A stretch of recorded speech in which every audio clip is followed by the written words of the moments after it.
नमस्कार दोस्तों। ऑनलाइन दोस्त जो हम सभी के होते हैं, जिनसे हम कभी नहीं मिलते, लेकिन हमारी जिंदगी में कुछ खास जगह बना लेते हैं। यह एक ऐसी दोस्ती थी जो उस लड़की की जिंदगी की सबसे बड़ी गलती साबित होने वाली थी। इस एक गलती की वजह से उसकी जिंदगी ऐसे मोड़ पर पहुंचने वाली थी जहां वह जीते जी नरक की तरह रहने लगी। अब सवाल यह है कि आखिर उस बच्ची के साथ ऐसा क्या हुआ। तो चलिए हम आज इस वीडियो में इसी पर बात करेंगे। इस कहानी की शुरुआत होती है 2003 में, जब कोरिया के उलस शहर में रहने वाली 14 साल की एक बच्ची, इसने नाम जॉय होता है, इसकी मुलाकात एक पाक नाम के एक लड़के से होती है। पाक नारिया के मिरिंग शहर का रहने वाला था। दोनों की दोस्ती ऑनलाइन शुरू हुई और यह दोस्ती धीरे धीरे बहुत गहरी हो गई। हालांकि दोनों ने कभी एक दूसरे को रियल लाइफ में मिलकर बात नहीं की थी, लेकिन वे देर रात तक चैट से ऑनलाइन बात किया करते थे और कॉल पर घंटों बातें करते थे। इस एक साल की ऑनलाइन दोस्ती में दोनों एक दूसरे को बहुत अच्छे से जान चुके थे। एक साल बाद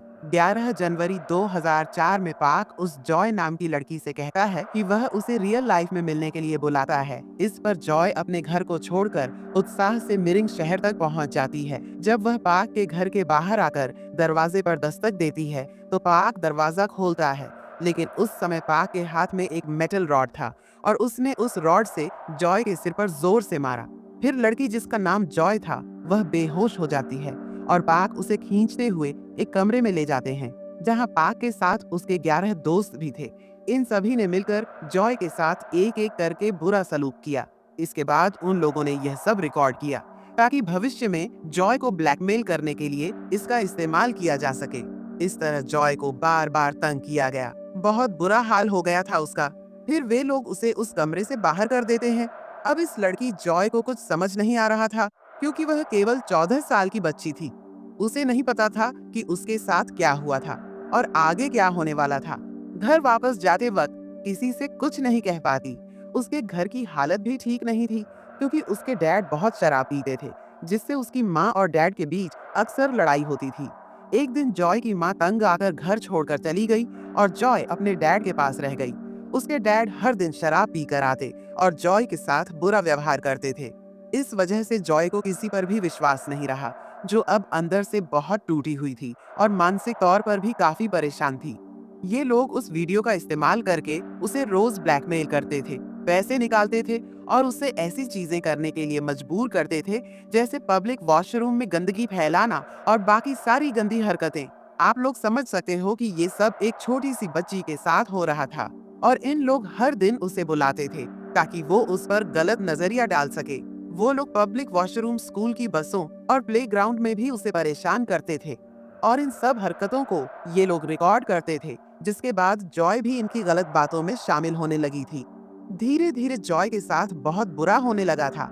उस वक्त पार हो जाती है जब जॉय को मजबूर किया जाता है कि वह अपनी कजिन और छोटी बहन को उनके पास लेकर आए। जॉय मजबूरी में उन्हें लेकर जाती है और फिर उनके साथ भी वही सब कुछ किया जाता है जो जॉय के साथ किया जाता था। पहले उनके साथ जबरदस्ती की जाती है और उनका वीडियो रिकॉर्ड कर लिया जाता है। फिर हर रोज उन्हें ब्लैकमेल किया जाता रहता है। इन सब चीजों से जॉय पूरी तरह टूट चुकी थी। उसे कुछ समझ नहीं आ रहा था कि वह क्या करे, क्योंकि उसका साथ देने वाला कोई नहीं था।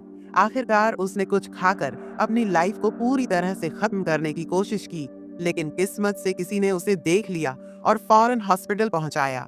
वहां डॉक्टर ने जॉय के जिस्म पर कई घावों के निशान देखे। यह देखकर डॉक्टर ने मेडिकल रिपोर्ट तैयार करवाने को कहा और जब रिपोर्ट सामने आई तो वह हैरान रह गए, क्योंकि जॉय के साथ 44 से लेकर 120 लोगों ने जबरदस्ती की थी, लेकिन उसने कभी किसी से इस बारे में बात नहीं की।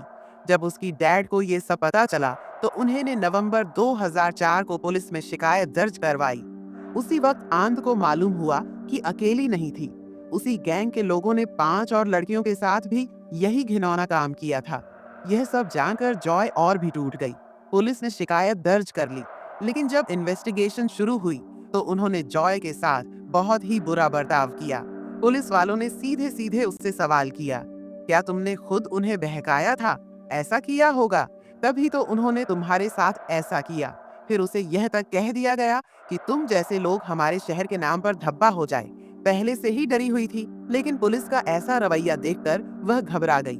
उसने एक फीमेल पुलिस अफसर की मांग की, लेकिन उसकी यह बात भी नजरअंदाज कर दी गई। जबरदस्ती गुनहगारों की पहचान करवाई गई और तरह तरह के अजीब सवाल पूछकर उसे मानसिक रूप से परेशान किया गया। इस सब की वजह से जॉय की पढ़ाई भी बीच में ही छूट गई। वहां का नियम था कि अगर किसी की एजुकेशन पूरी न हो तो उसे नौकरी नहीं दी जा सकती। इसी कारण जॉय को कोई अच्छी नौकरी भी नहीं मिली और वो आर्थिक तंगी में फंसती चली गई। दोस्तों, इस घटना को सुनना मेरा मकसद ये नहीं था कि किसी की भावना को ठेस पहुंचा जाए, बल्कि लोगों को जागरूक करने के लिए यह वीडियो बनाई गई है। और इस चैनल रितवान स्टूडियो पर नए हैं तो इस चैनल को सब्सक्राइब करें